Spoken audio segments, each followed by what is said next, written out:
Anjan and Marthy, that thank you to Michaela and Deborah for putting this together. It's already been a lot of fun, and we're not even halfway through yet. One of the challenges of following two great talks is I kept wanting to pick up my computer and change my slides, but I didn't. So I'm going to try and do a little bit on the fly, because I think that there's a lot of similarities in terms of perhaps where several of us are ending up, though getting there in very different ways. And so hopefully some of that can come out here. So the first thing I want to do is make sure to give a sort of caveat that I'm not a capital P perspectival, capital R realist, in as much as I understand what that view is supposed to be. I'm not that, but absolutely perspectives matter. And part of what I'm interested in is actually getting at, this goes to the question I asked Anja, what is it, how should we think about perspective in the first place? And so I think one thing that, as a semi-outsider, in the sense of, or a semi-latecomer, I should say, to some of these debates, when you look at the literature, and also a bit of an outsider, I suppose, one of the things that I think really jumped out at me is that there really are two things that people tend to talk about. They start with the sort of, I don't want to say glib, but a very quick sort of statements of, well, the world's complex, so we need perspectives. Or humans are limited, so we need perspectives. Or science is hard, so we need perspectives. And then much of the work, much of the research gets focused on either sort of what are the properties of these perspectival models or perspectival theories in whatever sense we might have in mind, or what are the implications, the epistemic, ontological, methodological implications of these more perspectival models. So in some sense, what I want to try to do today, or what I'm trying to do in some of this work, is actually to think about is to go back to those quick statements about the world's complicated, we humans are bounded, and take them a bit more seriously and try and unpack them a bit to see whether, if we look at the causes of a certain kind of lowercase p perspectivalism, whether that might give us insight into what these perspectives actually are or could be. Okay, so it's trying to step back and say, I'm not going to start by thinking about what are the scientific models and theories, but instead to look at what are the reasons why we might end up with things that are perspectival in various ways. So I suppose maybe another way to think about this is trying to start with a kind of epistemic perspectivalism, putting the cards on the table here, starting from there and asking what kind of scientific perspectivalism are we led to? Is it perhaps the capital P, capital R kind, or is it something that is perhaps a bit different? And we'll see if it works. So I hope you'll give me a shot at this.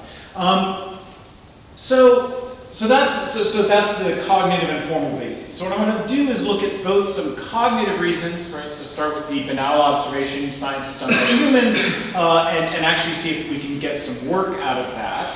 And then also look at some formal bases, some things that are going to be true of any epistemic agent who lacks certain kinds of godlike powers, to see what kinds of things we get in terms of incompatibilities, maybe incommensurabilities, perspectives, again, lowercase p. So I think if we can start by, in terms of the cognitive side, perhaps the starting point that makes the most sense is to start by thinking about the ways and nature of human concepts. If we think in terms of lowercase p, I hope it's not a terribly controversial thing to say that a set of concepts provides at least part of what we might have in mind for a perspective. So when we carve the world, when we talk about chairs and dogs and people, that's a kind of perspective. It is, I think this is something like the idea of whether, we have the same set of concepts as dogs. Do dogs experience the world differently than we do? I think that this is part of what people have in mind when they ask these kinds of questions. Now, these perspectives have, I think, some unusual features. And so some of these may be phenomena that people know about, but for those who don't, this is a sort of quick survey of the ways in which concepts do provide something that's more than just a set of labels. So you might think of concepts as basically a set of labels that you go around the world, and what they do is they enable you to label things as bottle, mug, computer, and so forth. And there's a standard kind of picture in a lot of areas, a lot of discussions, even this kind of flavor to it. But that's not actually psychologically what concepts bring. They're much richer than that. They actually have very deep impacts on the world as we experience it. So maybe the simplest example of this is what gets called categorical perception. So the phenomenon here, the one most people know about is phonetic perception, perception phonemes, so the classic RL distinction, that if you are a native English speaker, you do distinguish between these two. If you are a native Japanese speaker, you have a great deal of difficulty distinguishing between them. In a way where the idea here is that, in fact, there's robust psychological evidence for this, that there is a real difference in the very perception of the world, depending on the categories you have. Okay, so if you categorize the world in terms of R and L as distinct phonemes, there's experiential difference than if you don't. So here's, since this is sometimes trickier for people for people always to get, here's another example. So you might think about how you experience the following two sounds, g and g. Now, if you're a native English speaker, you probably experience those as very similar to one another. If you're a native Arabic speaker, you experience those as very different from one another, because that corresponds to two different phonemes in Arabic, whether the tongue is raised in the back or in the front when you do the G sound. Okay? And these differences are not just differences in ability or speed of distinguishing. If you just do a rapid categorization task, you do get, of course, behavioral differences, but they extend much further than that. Okay? So your perception of a dog shifts depending on your category of dog. In particular, in general, perceptions get pulled toward the centroid of the category for things like dog. And this extends even to expertise judgments. So if you are an expert if you're a top-level football, European football, not American football, this holds for American football in a different context. If you're a top-level European football player, you literally perceive somebody taking a penalty kick differently than somebody who is a novice. So your own experiences shape the categories. So there's this very complex set of interactions that lead to, in an important sense, your concepts determining a different experiential world for you in certain ways. Okay? And this extends also to your memories, right? So if you think of memory, episodic memory, if you're like many people, you think, oh, episodic memory is you're just recalling what happened. That you think back to the breakfast you had this morning. Amjad referred to the music in the Residence Inn, which took me back to my childhood. And you have, if you think about the episodic recall, you think of it as just a straight recall, but it isn't. Right? Memory is much more of a reconstructive phenomenon. So you have, and it's reconstructed in part in line with the categories and concepts that you have. So change the concepts, you actually can change the memory. Okay, so I can change your memories by giving you different concepts right now. You will then have a different recall than you would otherwise. So I haven't, in some sense, messed with the memory, if you think of that as this sort of distinct thing, but by changing the concepts, because you can't, in some sense, recall in terms of the concepts you had at the time, you're doing recall in terms of the concepts you have now. And what I want to point out with all of these is that all of these sorts of phenomena, and there's many more I could point to in terms of concepts, they all distort, at least from the point of view of a naive realist. And by naive realist, I mean if you've got a very simple correspondence theory of truth, old school Tarskian, straightforward correspondence theory, this should give you real pause. Okay? Because the notion, for example, of saying snow is white is true, if and only if snow is white, at least on a naive view, presupposes that there's some notion, white, that we can label the world with. But in fact, our concepts don't function that way. And this is there's a neo-Kantian flavor to a lot of this. But you don't have to go, full-bore transcendental idealism for this to still cause, I think, problems to the naive realist. Right? At the same time, I want to make sure to emphasize, this isn't a failing on our part.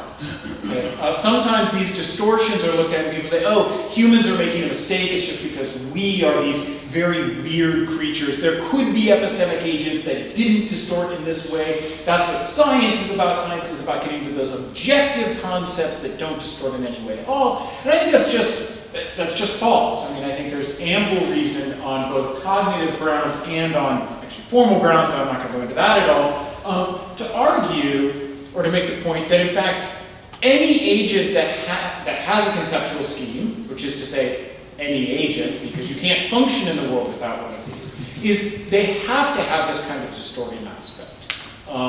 They have to be changing the experiential world in important ways. That's just a sort of inevitability of being, having any bounds at all.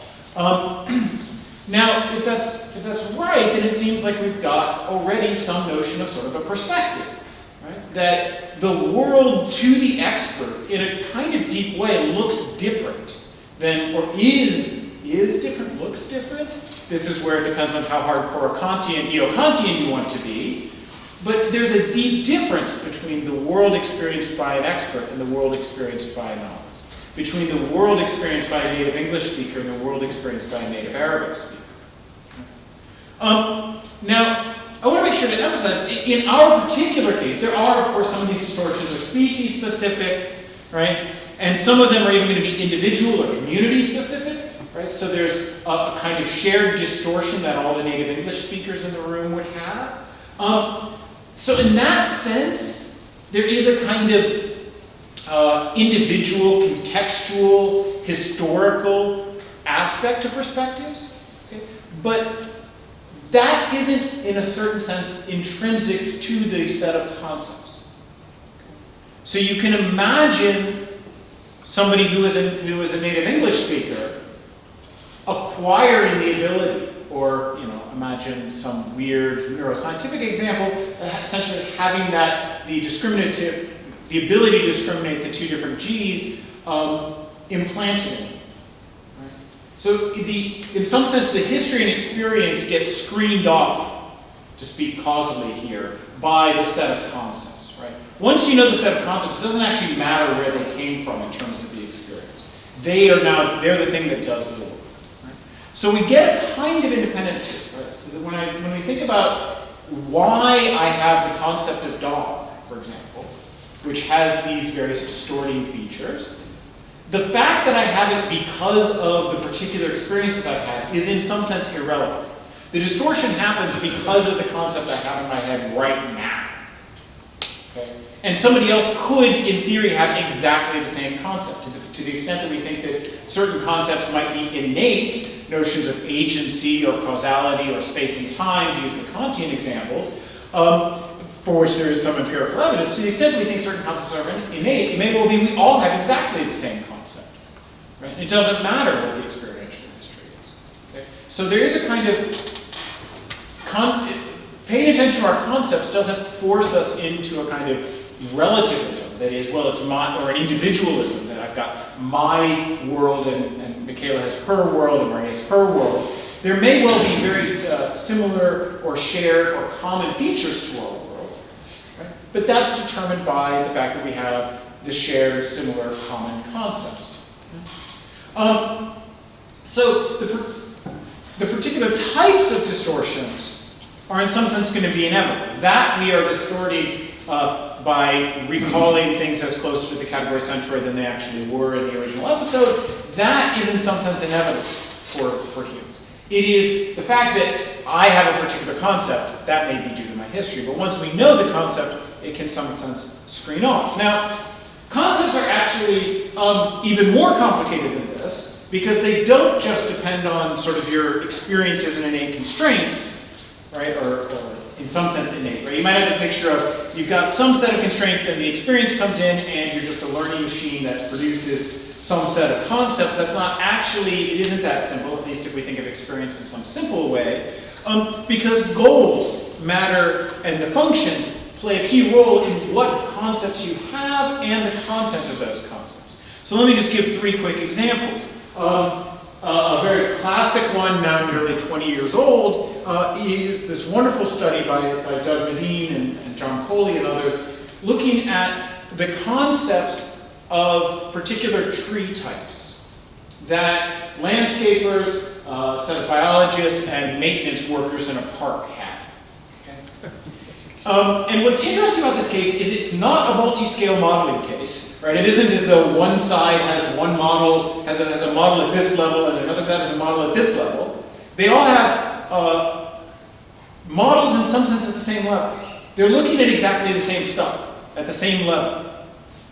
And they all have things that actually, I think by any reasonable standard, we would consider, if you want to stick the word folk in front of it, go ahead, but scientific theories, scientific models, right? Yes, biologists, we tend to think of them as, oh, they're really the scientists of the group. But in fact, landscape architects, landscape designers have incredibly rich ecological models of how different things fit together into an integrated ecosystem, to an integrated local ecosystem.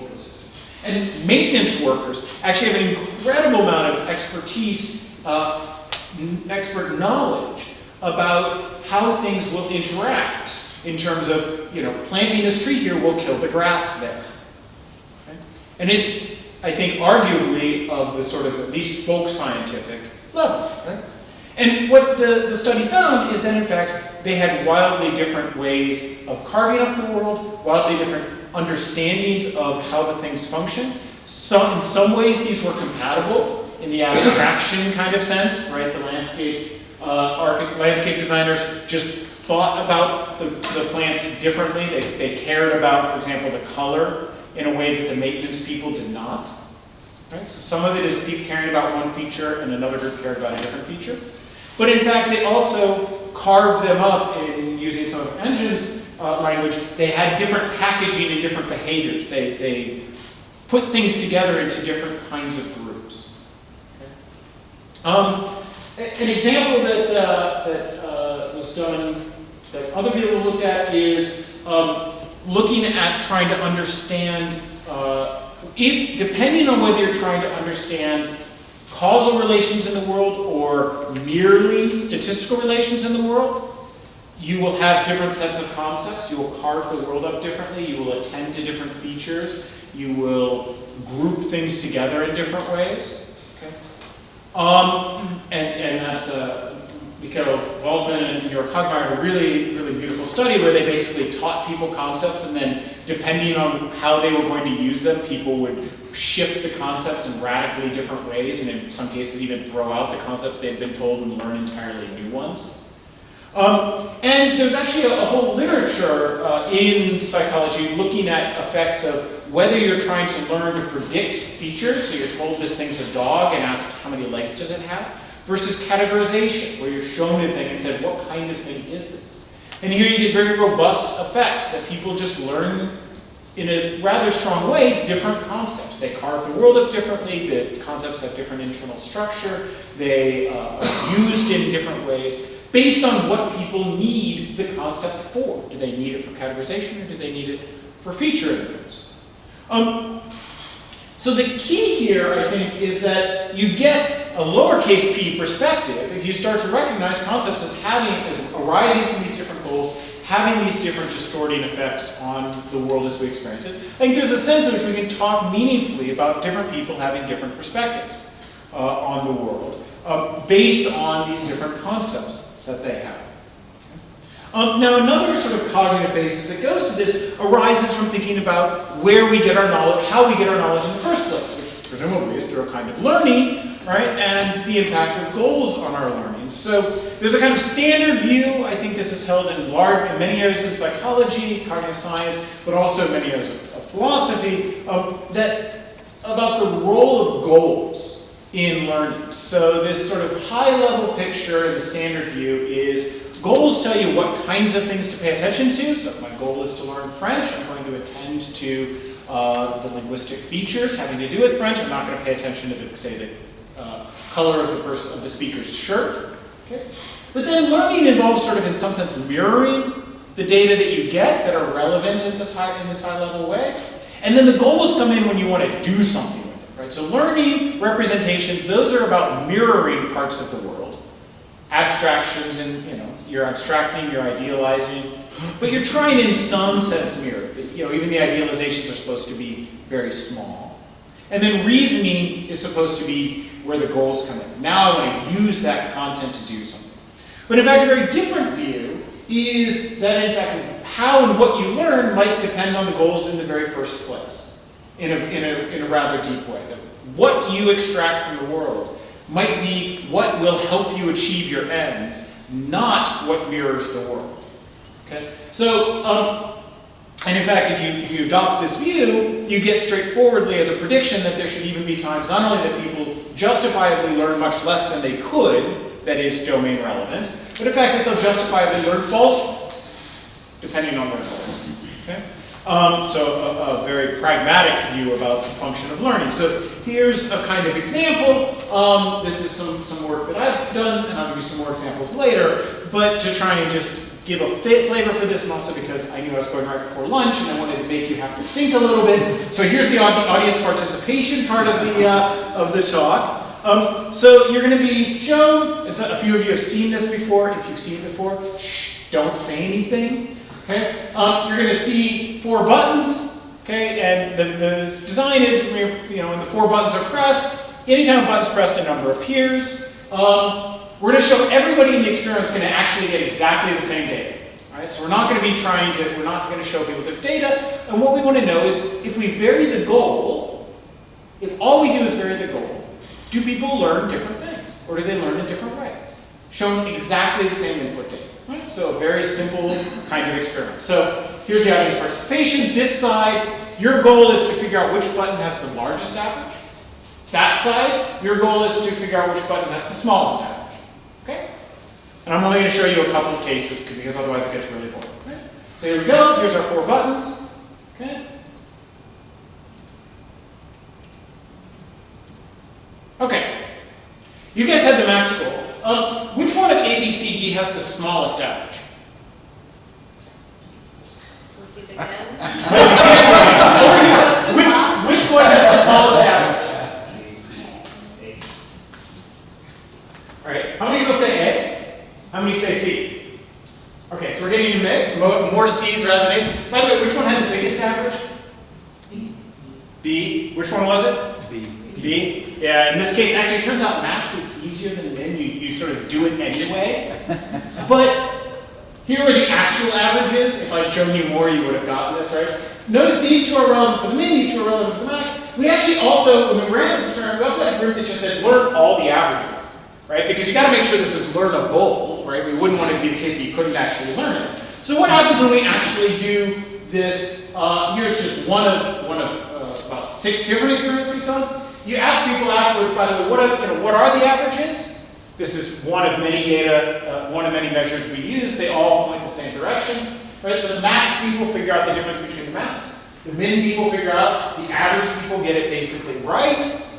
The interesting thing though is what about the things that you didn't think were goal relevant? In fact, people, at least at the population level, and when you look internal to people, they're basically at chance at figuring out which one was bigger or worse. Now they learned something, right?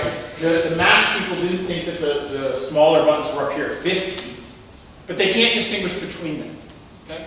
Now you might think, well, yeah, it was still complicated. There were 4 things on screen at once. You could also, for example, just show 1 button at a time. Now you might think with 1 button at a time, surely everybody learns everything. Because there's nothing else to look at on the screen. No. Looks exactly the same. Okay? So I show you only 1 button at a time. And as long as you know it's not relevant, right? So if I show you, here in the max group, if I show you the 30 first, you'll learn it. Because you think it might be relevant. You don't know how big the number is going to be.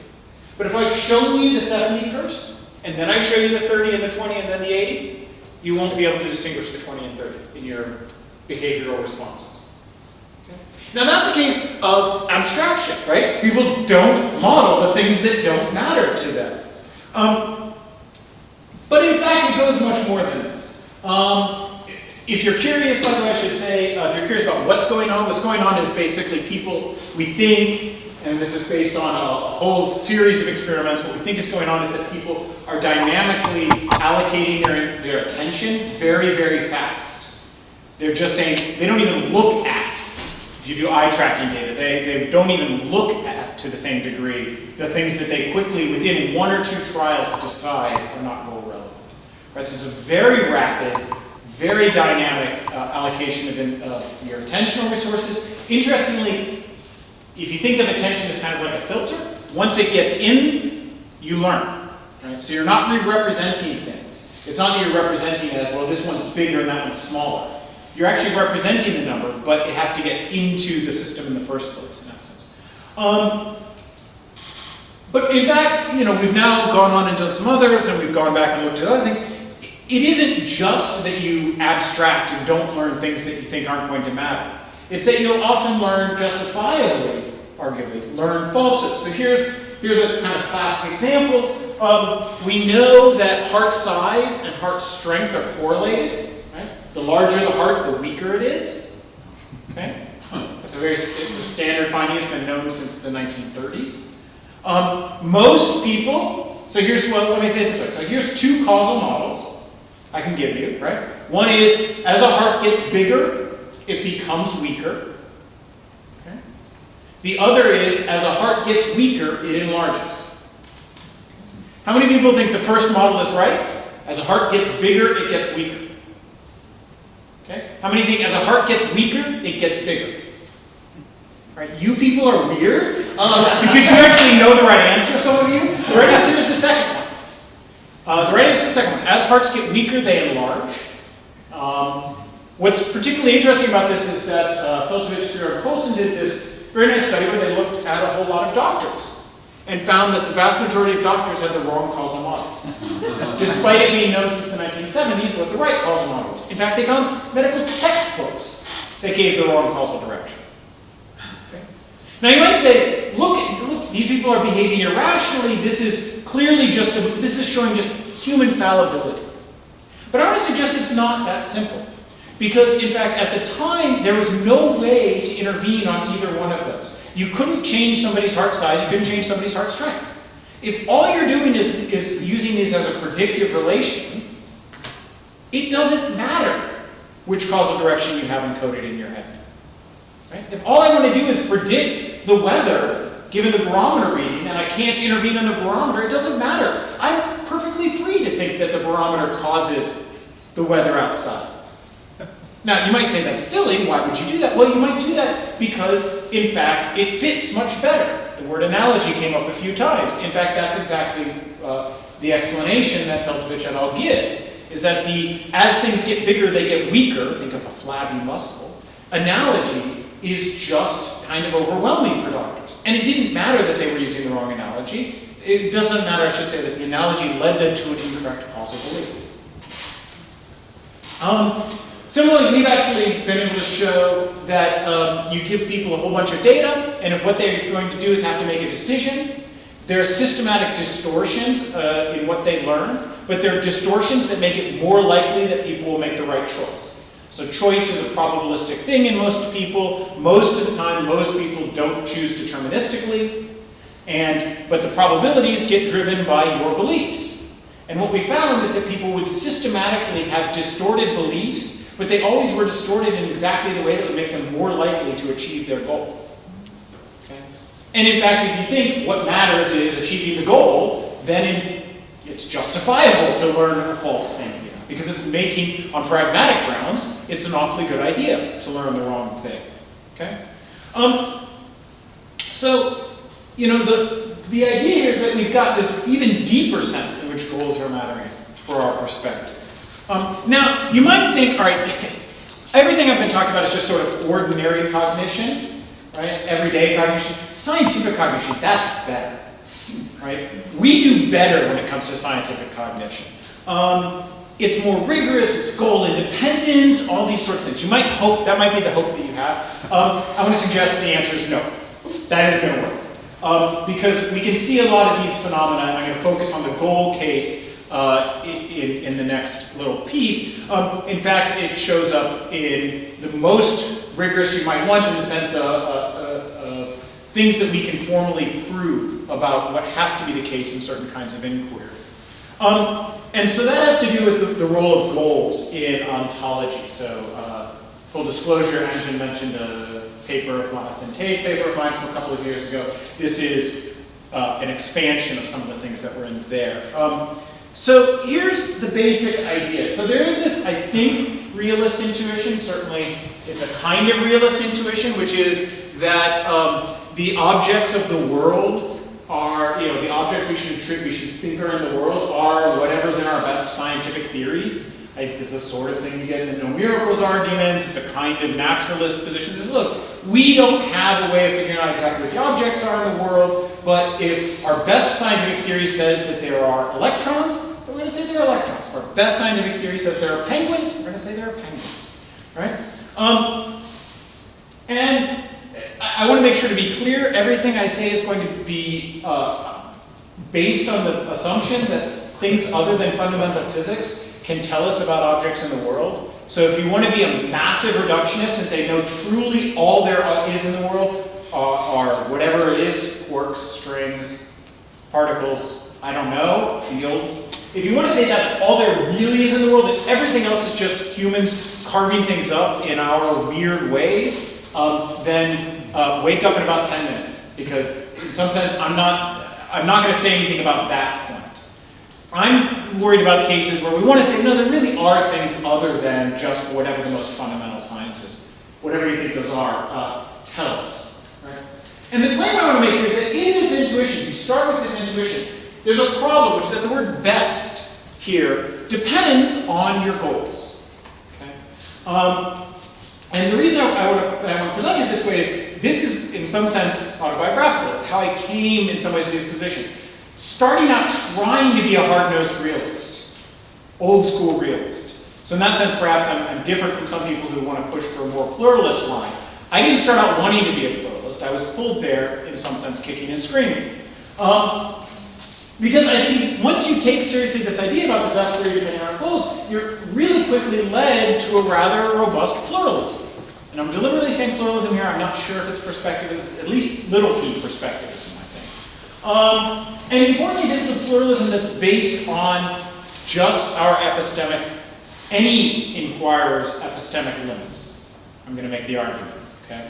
It's not about cultural factors. It's not about the peculiarities of human cognition, okay? So that's the sense in which this has moved to a more formal basis for this kind of little p perspectivism. So the basic argument is that you've got different goals, and that gets you different objects. And why? Well, because you're going to have different theories that are best for, in some sense, the same phenomenon. And they're best, the bestness here is because there's a goal dependence to our evaluation standards. Okay? Now here, I want to make sure just to really quickly forestall a possible thing that might be going through your head. This is not about multiscale modeling. Okay? This is not about the fact that say you're trying to do climate modeling, if you want to predict 100 years out or you want to predict 5 years out, you use completely different scales. Okay? This is operating at essentially the same scale, getting different theories that posit, in some sense, incompatible ontologies of the world, in the sense that they cannot be directly intertranslated, these two ontologies. Now you might immediately object, in fact, I have colleagues who continue to object, that science really only has one goal, and that's discover the truth. I don't find this a persuasive claim, exactly for the reasons that I think many people in this room would acknowledge, which is there's just no Archimedean point evaluation. There's no way to stand outside the world and say, well, science tells us there are penguins. And guess what? There really are penguins. The world does not come labeled in that way, right? So if that's the case, how might you have this one ontological goal? Well, here's actually a way to have that single ontological goal, which is discover the truth, which is look for converging success. If every goal that we have gets us basically the same ontology, then that gives us reason to think that's really the ontology that's out there. And in fact, I think this is the way a lot of scientific method works. I know in my own main scientific discipline that I work in, cognitive science, this happens all the time. We attribute mental representations as really being there when we've got lots of different methods that all tell us you've got a representation of dog that has the following structure. If I can use lots of empirical methods that all point towards the same thing, we say, oh yeah, that must really be what's there. Those are really the objects. But notice that this is an empirical claim, right? Namely that converging success always occurs. So let's look. And the argument, so let me first give you a case study, and then I'm going to try to generalize a little bit. So here's the case study. And that's looking at what are called ocean indices. So probably the most famous of these is the El Nino, or La Nina, large patch. This is El Nino, the large patch of warm water off the coast of Chile in South America, which, for example, is tightly correlated with the monsoons in India. right? These are large bodies of ocean, of the ocean that either the temperature or the pressure, or the air pressure, that behave in a coherent fashion and have strong impacts on terrestrial, that is land-based weather phenomena. El Nino is not the only one. The El Nino Southern Oscillation, ENSO, is not the only one. There's lots of them. Here's the North Atlantic Oscillation. I apologize that it's hard to see up there. And all of these have very real connections. So here's North Atlantic Oscillation. Here's its correlations with a couple of different terrestrial phenomena. Right? Now, these are, of course, not actual things. It's not like a chair. You can't pick up and move an ocean index as a coherent body. We can't measure it in just one place. Rather, what we do is, this was, I don't know, maybe 5, 6 years ago, this was the location of, at that time, all the buoys in a massive sensor network that's deployed across the Earth's oceans. Some of them do move, and so the locations are undoubtedly different now. But each one of these buoys records the pressure and temperature, air pressure and temperature at that location at periodic intervals. And then what we do is we aggregate these. Right? So we aggregate them to create the North Atlantic Oscillation, for example. So here's a question: what ocean indices really exist? If I'm an oceanographer, or an oceanographic meteorologist, what are the objects that I'm going to have? Well, the realist intuition says the objects are whatever my best scientific theory is. Okay, what's the best scientific theory? Well, best here depends on what I'm trying to do. Here's two different goals. One goal I might have is to think about this by analogy to actual, physical objects, right? So there's one goal, one thing that binds this cup together, is it moves in this very tightly correlated fashion. Move this part of the cup, and I move the other parts also. Right? So there's intense spatiotemporal correlations about the pieces of it. Right? So you might look for something like that. Within a patch of the ocean, which parts behave incredibly coherently? Right? A different goal you might have is stable causal structures. Right? So another thing that picks up this cup as an object is that it can stand in certain causal relations in a way that the top of the cup plus my index finger doesn't stand in a coherent causal relationship or a stable causal relationship. Right? So these are two different features. In ordinary objects, they absolutely go along together. Okay? So we could use either one as the basis for picking up our ocean index objects. The problem is, spoiler alert, they're going to pick out incompatible sets of objects. Right? So if you cluster based on this homogeneity, you get something that looks like this. Right? So these are incredibly good at predicting. These are essentially the patches that tend to fluctuate together. These don't correspond in any way to the standard ocean indices that oceanographers use. Suppose you instead look at stable causal structure. Well, there it actually turns out that the classic indices do great. This is just to show you the repeated structure here is what you look for. That's the stability, right? That you get over time. So, if you could reduce one to the other, that would be great. The problem is you can't. Okay? These carve the world up in ways that are not directly intertranslatable. Now, of course, if you want to drill down and say, but it's this patch of ocean and that patch of ocean, and then we just carve different boundaries, okay, you can do that. In that sense, they're realists, right? Because they say they agree about the little micro measurements. But the problem, I think, from the point of view of doing that is that if you really believe that there are objects at these other levels that have a kind of some notion of reality that's different from just their constituents, then you can't make that move. Right? That's already that's now to concede to the person who wants to say all there is the fundamental physics. Right? Which I think is a mistake to do. Right? And moreover, I think it's important to emphasize that these sets of indices really are better for their own goals, right? And they're better for other kinds of goals as well. So the intra-index uniformity clusters, the ones that are these things function together, actually turn out to be better for predicting temperature anomalies. They're not better at predicting precipitation anomalies, but they are better at predicting temperature anomalies. That's sort of interesting.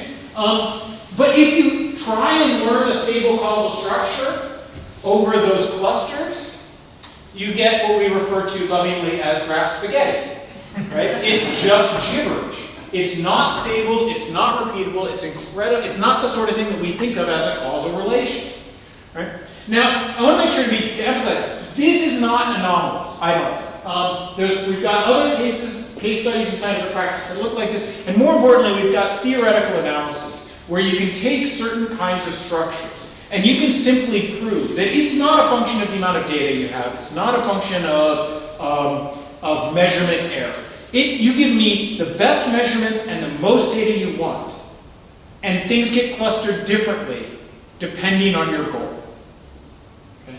You can do this provably for certain kinds of cases. Now, of course, do those correspond to things in the world? Well, that's the problem with models. You never quite know, right? But this isn't, I want to make sure to emphasize, this isn't about idiosyncratic human limits or, oh, we just haven't collected enough data. If we just collect more measurements from the ocean, then these things will necessarily converge. They might, but there's no a priori reason to think that they must. Okay? Now, this is a funny kind of pluralism, right? It's not an anything goes, it's not about us humans. It's a very, in that sense, saying it's a very thin kind of perspective or pluralism in some sense, right? Because it's not about the rich contextual nature or the socio-political interactions of the scientists. It's not about any of it. It's about anything that can't stand in an Archimedean point, which I would suggest is any epistemic agent. So it's a kind of perspectivalism. I don't think it's the kind of perspectivalism that, say, Ron Geary wants to promote. I think it's much thinner than that.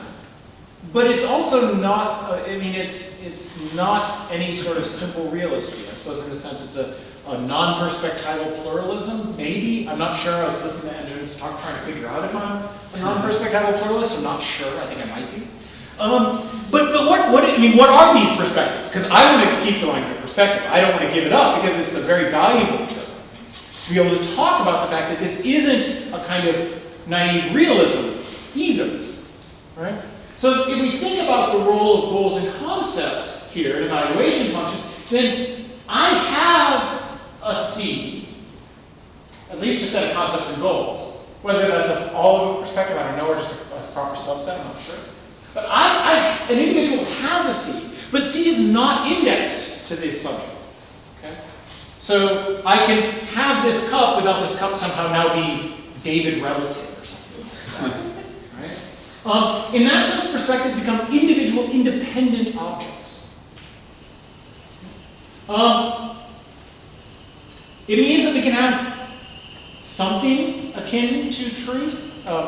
Now, it's not going to be a naive realist truth. It's not going to be a simple correspondence theory of truth. This goes to Michaela's paper about the 4 notions of perspectival truth and trying to figure out whether maybe the thing to do is actually just give up on a simple correspondence theory of truth and have something that's a bit different.